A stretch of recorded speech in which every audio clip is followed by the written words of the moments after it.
मोहनपुर गोपालनगर आमचाया खरगसार बांग्लाहानि बरकतै लगियो खरगबुरी इन्डियानो रमखा सिदाय थानानि नायमथांग्र कक्तिसाल हरकुतुगो नायमथांग्र खास्टेनि आरिव अ खरगसिनिनो मानखाते सिदाय थानाव रमैतुबखा इन्डियान खरगबुरीनि बिसिङो अमर फारुक मिया मुङै सिक्ला गोपालनगर मुस्लिम पारानि ब खरगसा समाजद्रोही हिनि सिनिजागो आमचायो बिनि याग्रमिनो बांग्लाहानि बरक खाफाइलायो हिनि ककमाबो मानखा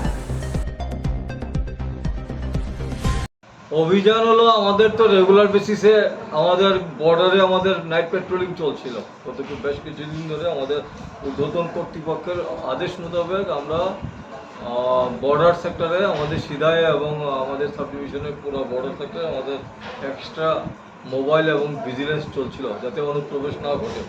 তো গতকালকে এইসব পেট্রোলিং চলাকালীন সময়ে 10:30 11টা নাগাদ আমাদের সিদাই থানা পুলিশের কাছে ইনফরমেশন আসে যে কিছু বাংলাদেশি প্রবেশ করার চেষ্টার জন্য কিছু মানুষজন কে ওই আমগাঁওতে গোপালনগর এরিয়াতে কিছু লোকজন আটক করেছে, সন্দেহমূলক আটক করেছে। সঙ্গে সঙ্গে আমাদের পেট্রোলিং পার্টিও যায় ওখানে, যাওয়ার পরে জিজ্ঞাসাবাদে জানতে পারছে যে এই লোকগুলি বাংলাদেশি, ঠিক আছে।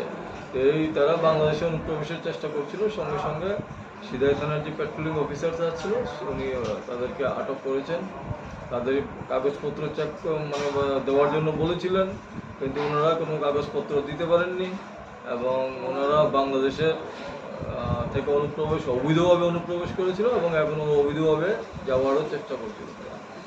তো সেই অপরাধে যখন এটা কনফার্ম হয়েছে যে তারা অবৈধ অনুপ্রবেশকারী, তাদেরকে তখন পিএসএ নিয়ে আসছে ফার্দার জিজ্ঞাসাবাদের জন্য। এবং তাদের সাথে যে অটোগুলি করে তারা এসেছিল সেই অটো ড্রাইভারগুলিদেরকেও আমরা এনেছি।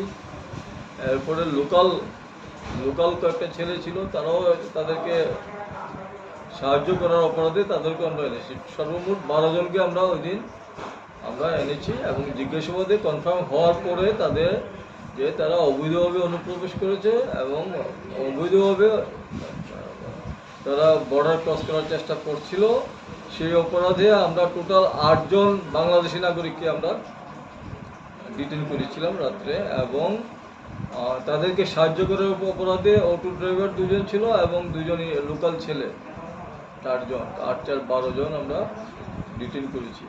পরবর্তী সময় তাদের জিজ্ঞাসাবাদের পর কনফার্ম হওয়ার পরে আমরা তাদের বিরুদ্ধে আমরা এফআইআর নিয়েছি। এফআইআরটা হলো যে তারা অবৈধভাবে ইন্ডিয়াতে তারা প্রবেশ করেছে, হিউম্যান ট্রাফিকিং করেছে, তারপরে কনস্পিরেসি করেছে আমাদের ভারতের সার্বভৌমত্বের উপরে, তাদের কনস্পিরেসির চেষ্টা এগুলি আছে।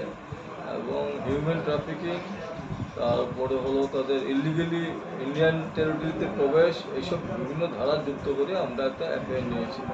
তো এইগুলি এখন আমরা তাদেরকে মহামান্য আদালতের নিকট আজকে আমরা তাদেরকে প্রেরণ করব। সেই প্রক্রিয়া বা প্রসিডিউর চলছে।